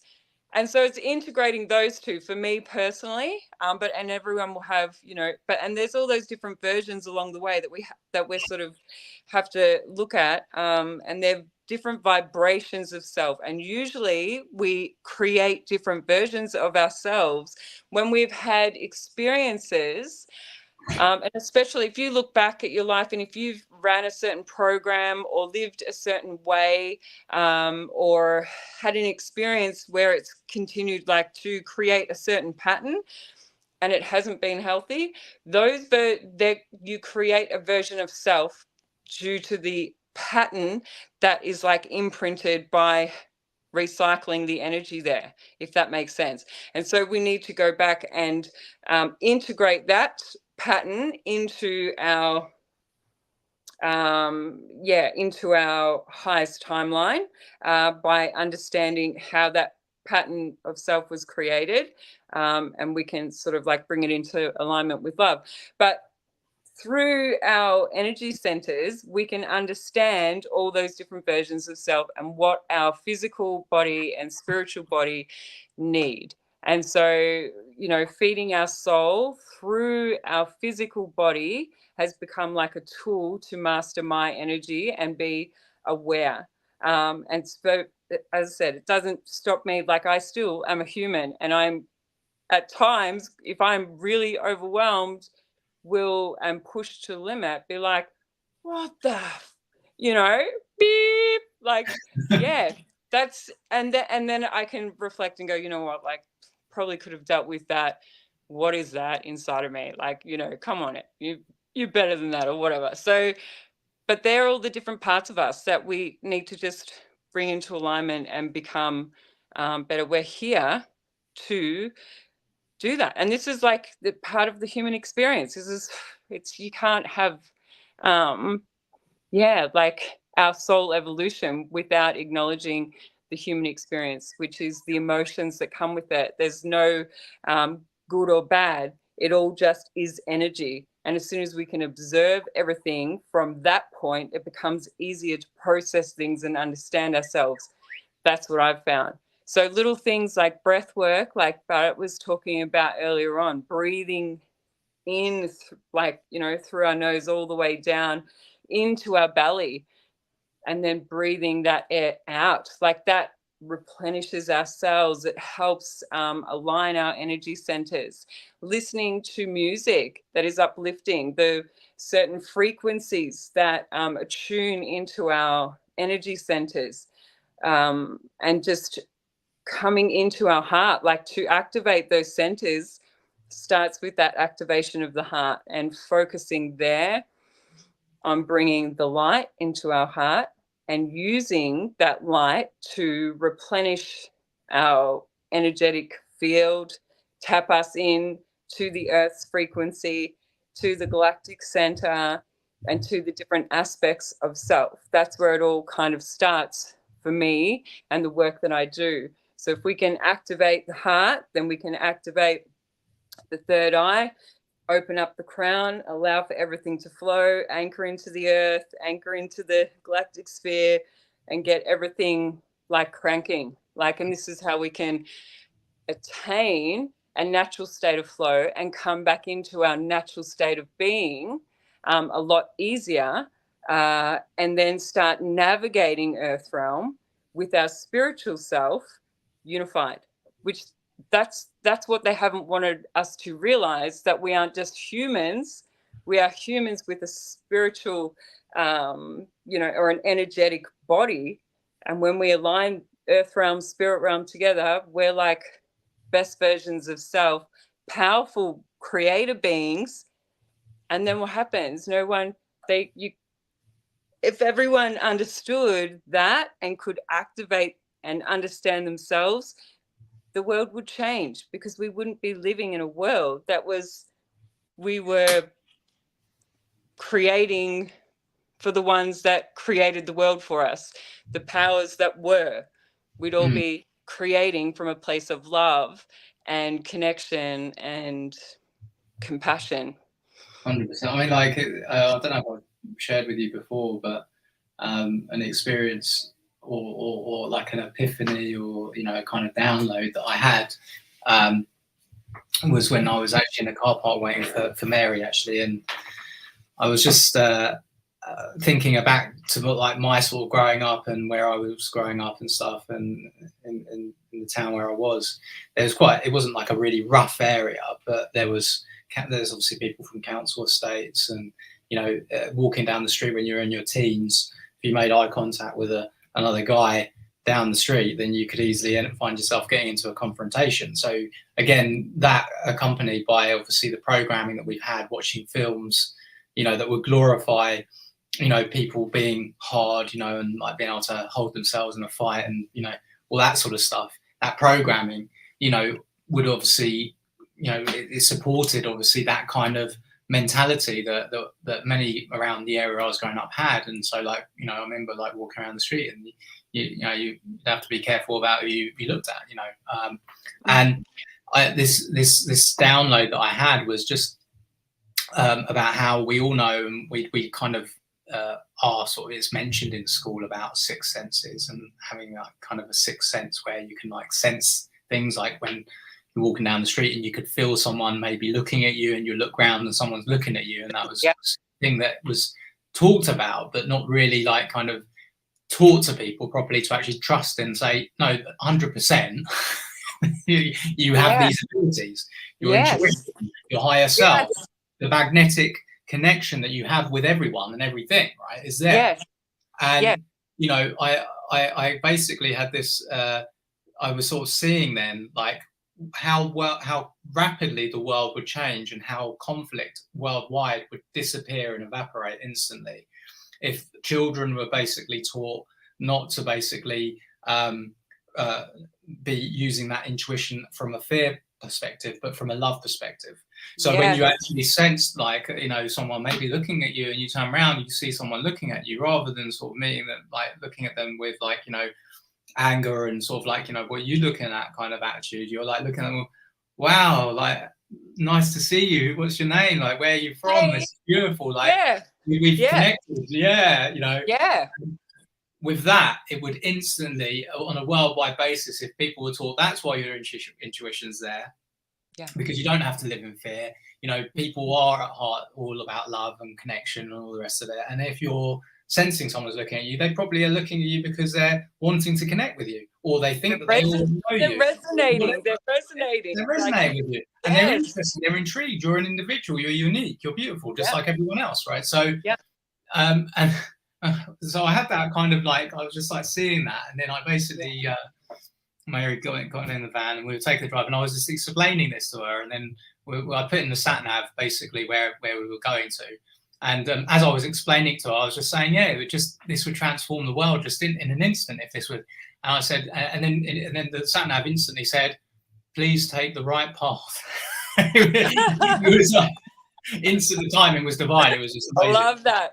I love that. Yeah, thanks, universe. Got the message. So absolutely beautiful. Can I just point out, whilst you're talking about that, you know what, like for anyone that doesn't believe in energy, or finds it hard to believe what energy is, right? Because it is something, and just really, like you just touched on it then, and I brought this up in a conversation with someone else the other day, so you've reminded me. Energy, we can't see it, right? But we can feel it. That instinct that you're talking about, that so many people have, so many people are aware of, so many people don't listen to, but so many people also embrace, that is part of our energetic system. That is our soul energy talking to us in our physical body. That is you bringing down that energetic you've got a flow from, like, you know, that spiritual system into the earth system within your body. Like, that instinct is energy. Like, so for anyone that says energy is not real or you can't see energy, no, you can't. You can feel it, and your instincts are energy. And it's probably the easiest way for me to actually understand what energy is. It's your instincts. It's that feeling, that knowing. It's there. You can't see it, but you just know that is energy. So just wanted to clear that up for anyone that was going, energy, whatever. Okay, cool. You have instincts. Well, That's this is exactly, I mean, this is the thing. It's like, don't disregard it. Just because you're not taught it in school, this is what people are now obviously finding. The confirmations of the synchronicities are the miracles of the energy uplift, the vibrational frequency change, which is actually opening the hearts and the consciousness for people to understand that this is real, especially with quantum physics and everything that kind of explains like entanglement and how that kind of relates to there being no time and space, and that, ultimately it's not that there's a reaction from one particle to another particle on the other side of the universe or in another solar system or whatever, traveling at beyond the speed of light. It's because there is no space. They're actually both in the same place at the same time. The perspective of distance is actually just that. It's a perception. It's a perspective. It's how we are seeing it, because that's so we can explore the individuality, the separation, and actually, be able to have that experience, and but ultimately, it's a beautiful thing. It's just like the phone, like the telepathy, in terms of the phone ringing, and you think of a person as your phone's ringing, or you're thinking of a person and your phone rings and it's that person. And then, oh, that's weird. I was just thinking about you. Everybody's had that experience. And everybody would say, oh, yeah, that was just like a weird thing. Right, okay, so that's happened like 10 trillion times, and that's a coincidence, is it? Because it's happened to everyone at least once, if not 100 times, by a certain age. So that is actually us tuning in, because the intention of the one that's actually calling you is sending out a frequency or a vibration. They've put in your number. That number is energetically connected to you, your portal, and it's just their connection of wanting to tune to you, wanting to speak to you. That's the connection.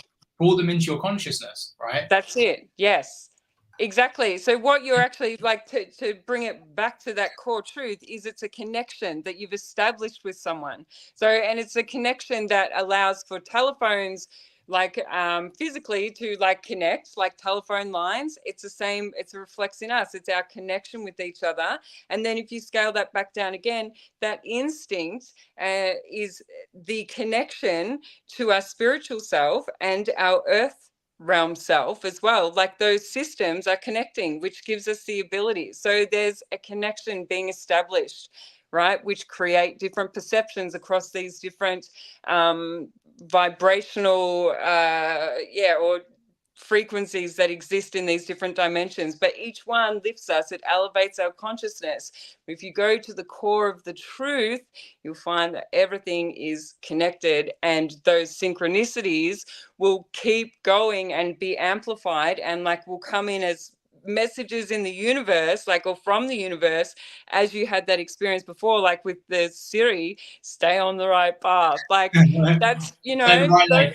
It was, stay in the right lane. That's, like, and when we can see those messages for what they are, we can have a laugh. The universe makes us laugh. Like, they will do things like taking the piss. Like, it'll be like, right. Like, made it loud and clear. Like, they do. It's funny. Like, the energies, I guess, if you've got that in you. But it does. That's where, like, when you've had enough experience, like where you've like accepted that this is the truth, right? Then you know that certain things, even when you're being taught a lesson, sometimes it's done in a funny way. Like, that you can look at it in a funny way, because you can like be looking like, okay, I know that I didn't do what I should have done there, or whatever. You're funny, you're letting me know. And it is funny, because like you can see it that way, and it's because it's underpinned by the truth of everything that is creation, which is love. Because we can love the fact that this is true, because the unlimited reality that we're now living in, where the consciousness is expanding, and it means that we can actually look forward to something that's beyond the imagination in terms of how beautiful it is, and everyone being connected and unified, is that obviously we can just embody it more and more. Like I had another really fascinating experience. I mean, again, like when we were talking earlier about doing things for people like unconditionally, and of course, like I stopped and helped someone who was drunk, in the road before, and there was the girl before that I explained. Of course, there is obviously listening to your intuition as to whether or not it's safe as well, because we know that there's obviously still that reality where there are nefarious ones, malicious ones, ill intent that you obviously need to be wary for. So of course you don't do anything that's actually, if you've got a sense that there's danger, then you obviously need to listen to that as well. And I had this fascinating experience where I was basically, again, my stories are a little bit longer sometimes just with the way I explain, but just to set the scene, I'd serviced my vehicle. My vehicle was being serviced in the garage, and then I was driving. I wasn't driving. I was walking from the garage initially to my mum's home, which is a 20-minute walk up the road. And I thought, I'm going to get the bus. It's easier. I was feeling a bit lazy or whatever. I waited for about 5 minutes, and the bus came, and I jumped on the bus, and I wasn't paying attention to the number of the bus, and I should have got on the 57, which goes straight up the road to my mum's, and I got on the 131, which basically within a minute turned left and was going to head somewhere completely different. So I suddenly realised I was on the wrong bus, so I jumped off the bus. So I was like, oh god, I'm going to have to walk now. I'm not going to wait for another bus, and I'll probably miss it anyway. So I was just walking across the road, and my mind started to wander, and I was like thinking, I have to walk 20 minutes. And so I was just playing with this silly idea in my consciousness, in my mind, that I would pull someone over, get a lift, and say, oh look, I know this sounds really lazy, but I just want to go 5 minutes down the road, would you mind just me jumping in, whatever. So I was just having this thing playing in my mind. Then what happened was my mind then thought, oh, you've got to be careful about hitchhikers and stuff in different parts of the world, because obviously there's like people that might be hitchhikers, but they might have ill intentions. In fact, you could have someone that would be like a woman that might pose as a hitchhiker, and then she actually might be part of a gang that's going to rob you or whatever. And I just had that playing my own. Anyway, I then just, that went out of my head, and I carried on walking and went home. Later on that day, after I picked up my vehicle, I went over to my friend's house who was having a barbecue, and one of my mates was around there, and his wife was there, who's Venezuelan, right? And he said, and I hadn't really met her that many times, and my mate Rich was like, oh, Grace, you got to tell them how corrupt Venezuela is. Tell them what just happened to your friend just today, just the other day. She got a text message from family saying that basically they were driving down the road, and there was someone like this woman that basically had a car on the side, and she had broken down, and basically they stopped to help her, and then all of a sudden a gang of people jumped out from behind the bush and robbed their car. And as she was telling me this, it was so in parallel to the idea of what I've been thinking about 2 hours before. That I thought, did I just create that reality? I was thinking this 2 hours ago. I psychically, I've tapped into what you were saying. I mean, I've had similar experiences before. Yeah. But this made it absolutely clear to me that, when we're actually, having like our little daydreams, and we're fantasizing with things, or we're seeing things in our mind's eye and situations, whatever. But often we are looking into other timelines, other dimensions, but we're basically often not seeing it as that, even if actually something then manifests from which would actually be where we may experience the level of deja vu, like I've been here before. It's because you've actually possibly had that kind of daydream before, many maybe months or years before that actual event occurred. Or whatever, but you don't make a connection with it because it's so much time has passed. The only reason I made the connection was because it was a few hours before. It was literally a few hours before, so I could see that it was presented to me to be able to tell the story, to actually say to people, look, this is what's occurring. Be careful what you're thinking, because actually when you're thinking, you're actually manifesting, right? So there's one thing to bear in mind with that. This is the thing. Yes, that's exactly what I was just thinking as well as you're explaining that. This is like that whole process of being mindful of our thoughts and the exchange that you're like putting into the universe, because it's not just the things that we are voicing or seeing or like doing. It is our thoughts as well that create realities. And so, but then like, so what you're saying there as well, like brings like, because we have these thoughts, if we find ourselves having these thoughts, like to bring love or to bring the situation into a place where, oh, like, I, you know, let's put some love in that, so that we're not like, you know, like, do you have any like tips for how that can be done? Because when we become mindful of our thoughts, we do still have some gnarly thoughts, and we're like, oh my God, like that are wide from fear or experiences that we've had. So how can we bring those thoughts or overcome those thoughts or meet those thoughts to start rewiring ourselves to lift the vibration and change the thoughts we're having to more loving thoughts? Like it's a process. Yeah, it's like just being mindful of it to start with, and yeah, like looking at our situations and ourselves and what is provoking those thoughts, or just like creating through our imagination like alternatives. Like, yeah, so you know, like, yeah, but what happens if somebody comes along with a party bus and they pick me up, we end up like having a whatever it is, like, you know, a really cool time, and they drop me off down the road. There could be an alternative, you know what I mean? Like 100%. We have to yeah. be very careful, because again, when we think about things, like we're saying, you are creating. I mean, I've had, you know, again, for me, again, part of the reason my journey, obviously, and having the perspective that I have, is because I've had these confirmations, I've had this awareness, this observation of seeing these, which obviously people then think of synchronicities often, but because I've been tuning into my skill and developing it, I see it more and what have you. And I've had it many, many times where, like, literally, for example, I'll be driving down the road and I know that I've seen maybe a police car sitting in a, you know, side road waiting to catch people speeding, you know. But I would drive down that road many times, having seen that before, without kind of concern that I'm maybe going a bit over the speed limit and I could get caught. But on more than one occasion, it's come to my consciousness, oh yeah, you need to watch out because that, you know, there's a police car. And I actually, very often when I have that come into my consciousness, yeah, there he is, he's waiting there. So my higher self is sort of like, you know, saying, yeah, you know, I can see where you're going and what you need to do to be careful, that you need to be wary about that. And obviously I slow myself down, and then I see it, and I'm right, I haven't been caught, you know, because of that.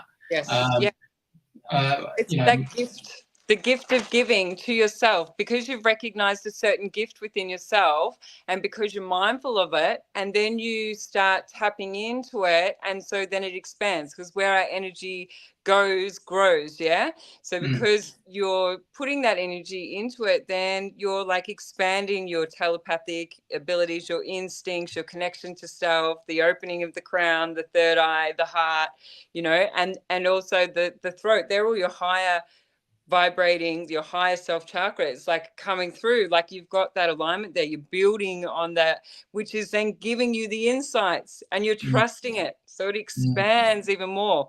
Like, it's super cool. I love things.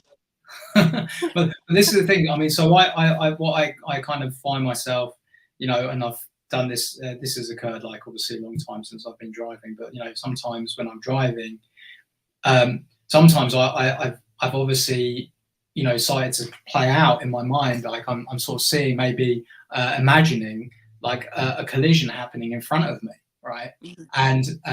And of course, now a lot more so recently, I've been like, well, I don't want to be seeing that, because maybe I'm going to manifest that. But then sometimes it's just, again, your higher self like keeping you in check to sort of say, look, constantly be aware, you know, of what could happen, which isn't down to you, it's down to other people. And this is obviously why, you know, when we're learning how to drive, you've got to be thinking it's not just about how good you are driving, it's about observing what other people do. And again, like, and of course, because of that, you know, training I had from my driving and stuff like that, I've obviously avoided many collisions, because I've obviously been more, you know, sort of just observing or kind of anticipating. My dad taught me that, you know, from a young age when I was driving. It was like, you know, you anticipate, but the anticipation is exactly the same thing as actually like looking beyond your physical five sense perspective.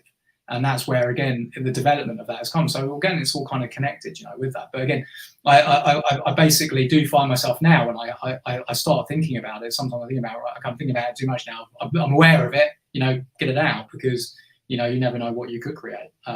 Well, this is the thing, and I'm just having, like, as you're speaking now, what I'm sort of being shown, because as you talk, like, I'm driving, like, in my I'm like driving along the road, having those thoughts, because that's the story that you're telling me. So it's producing that. But then what comes in is perhaps we're given these like signs because we don't naturally go around thinking about car crashes, but like at the same time we become aware, maybe if we hit pockets of energy whilst we're driving, right, that alert us that there's either been a lot of crashes there, there's density there, or what's coming, because we are like instinctual. So maybe what we can do if we ever find ourselves like having those thoughts is going, thank you. And so like, thank you for the awareness. And then allow for ourselves to like tap into our heart and just put out that intention that this, for anyone in this space, or whatever it is, like whatever instinctually being told about or being shown, for ourselves to gift to that situation or that insight, love, to be able to bring that situation up. So anybody feeling the energies that I just felt, like let's lift that up, or like send it out, like send that light into that projection or that image or the whatever's been downloaded. Like it's there for a reason, like Siri earlier on, like there's messages. And so perhaps we are getting these messages because we have the ability to uplift the density, right, in that situation and create better outcomes. And I think some of the lessons I've learned along the way, because when I was younger, this is the thing, like, I was basically like, just like everyone else, extremely, operating on a subconscious level for much of my experience, like up to a certain age. And then obviously I've become much more self-aware and conscious in the last, particularly in the last 2-3 years, but even in the last sort of 10 years, I would say, as I was exploring, like, all the truths and all the deception, and that was opening up my consciousness and just looking at all of the stuff to do with the galactics and the UFOs and phenomena and all that sort of stuff. But before that, when I was younger, I would drive around and I was like, basically, I was a lunatic the way I would drive. I thought I was like, I was enjoying, racing around on the roads, being completely irresponsible, like acting without morals and ethics. And I had a few bashes, like, and luckily no one came to any harm, like, and I did get injured, from those myself. And so obviously I learned lessons with that. But yeah, it's obviously given me, again, that's added to my perspective, my heightened perspective. And again, like, that's where obviously like the CBD oil cured me of my whiplash that I had for a decade, so I had that experience. So, but that which was very, very powerful. But the thing is everything that we're sharing here and what we're giving here, this gift that we're giving is not like from anywhere coming from a place of ego, like oh yeah, look, this has happened to us. We've got this experience. We've had these experiences. We've become aware of these experiences. This makes us somehow special, or more, special than anyone else. This is basically to help accelerate your activation. Whoever's watching this, to know that these experiences that you may have had, that you've definitely probably had in many different ways, which you've often not really paid too much attention to, are parts of your activation, actually, which is going to come into fruition now. And this is a gift to help you kind of like really resonate with what we're sharing with you today, because then you can actually like very quickly move up, through the consciousness to sort of embody it, really, because you're hearing it now from other people, and you can actually look back on your own life and sort of see, well, actually, those things that did happen, I have had those weird things, and I did always pass it down and pass it off as something else and not being anything metaphysical. But no, you were seeing it as well. You were experiencing it as well. And we want you to know that, because it's so powerful when more people are seeing this and realizing this. And this is where we're going, which is actually creating the unlimited future, which is beyond beautiful for everyone, because we can actually see the power that we all have, because we're becoming knowing of who we really are and what we have to give. So, and we're all like, to add to that, like, it's not like we are all on our learning journey. We're all like learning different parts of ourselves and everything like this. And because we haven't been taught the full truth of our being, the more we explore it, like together, the more it might resonate, the more someone goes, oh my gosh, yes, that's going to spark or activate something within you so that you can go forward and share with us, like your gifts, your truths, the things that you were never told about yourself. Like, this is a thing. This is how the gift keeps giving. And so we're here to give our essence and parts of ourselves in the hope that it allows for others to just like remember who they are and step out of the things that they've been taught or learned and know that they are so much more, and like just like share that essence of who you are. And it's okay to be like totally weird. Yeah. And get in touch with Ebony, because she can help you with your journey and helping you tap into your essence, right, with what you're doing. Well, Yeah. I think that if we all like just connecting with each other, there will be something that we can learn from each other. There is something, but like, you are really, really stuck. Absolutely, you can reach out. But otherwise, like, everyone has it in themselves to unstick themselves. Sometimes it's nice to have support though with people that can understand and that have been through certain things. So it's just it's beautiful to be able to talk with people that are actually like able to actually help you embody these experiences and actually understand yourself better, you know, because obviously the vast majority of people in my family as well, like they've had their experiences and I talk with them, you know, often about mine, but even though they've had their own experiences, they're not fully ready to embody it yet, because to do that means that they have to unplug from the matrix, which they're not ready to do fully yet, you know. So not to say they won't be, but at this point or at any point they can start to unplug more, and they are doing it gradually in their own way. But it's just you know, my brother is 14 years older than me, and he's, you know, in his corporate role running a very successful business, loving the material world and everything he gains personally from it. He's shared with me experiences where he's had dreams and then very strangely that, you know, those things have come in, or very similar things that were absolutely connected to that dream have happened. When he shared it to me, I can see that he's kind of like, oh well, it's almost freaking him out, the fact that he's sharing it with me and contemplating, well, maybe there's more to it, you know, because and because he's not shared it with anyone else. He's never shared it with anyone else because he doesn't know anyone else that he would feel comfortable with sharing it with. He's only sharing it with me because I'm saying, well, this happens and this happens and this happened to me, this happened to me, right? So then he's almost, again, his ego's getting the better of him. Well, yeah, I've had that as well. You know, but that's good. That's where the good ego is, you know, to be able to actually be honest and truthful and not be shy about the real truth of everything. You know, and like, or just be open to express actually that thought, because some people don't, or they will have it and then they'll just push it aside, like, end of.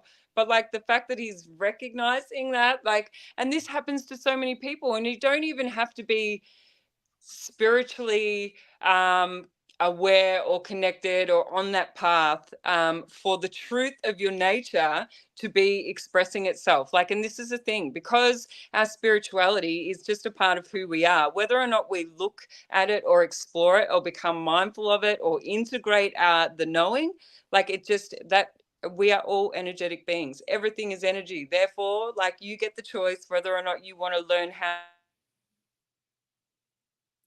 Oh, I've lost your sound. Is that better? Yeah, that's it. That's good. Yeah. Sorry. Yeah. Okay. That's all right. That's okay. All right. Cool. So we should probably wrap this up. Hopefully Barrett's not going to lose the whole thing, you know, because he's lost. I'm sure it'll probably be saved on the server, because this has continued to be obviously a great conversation. So it's just a shame that we lost him, you know. I know. I was waiting for him to pop back on, but he's just. I think he must have had like a blackout, you know, a complete power out or something like that's what's happened. So all good. It's it's run for 2 hours. So we'll obviously if it for some reason isn't saved, then we can always rehash this and chat more about it. But it'd be great to obviously go. And obviously we'll connect again soon, you and I, and talk more on these beautiful things. Yeah, sounds so good. Sounds so good. It's so good to connect with you again. I haven't seen you for ages. So thank you, Barrett, for bringing us all together. I hope that we can connect. I'm sure we will again. Throw us another, we might have to do a part 2 of the gift of giving coming into Christmas, and like, just, I don't know, waking up every morning. Like, that's the gift that keeps giving, isn't it? Like, Yeah, absolutely. yeah. But all right. Thank you. Thank you so much. Much love, much light, much Much gratitude. love. Have an amazing day. Thank you. Yes, you too.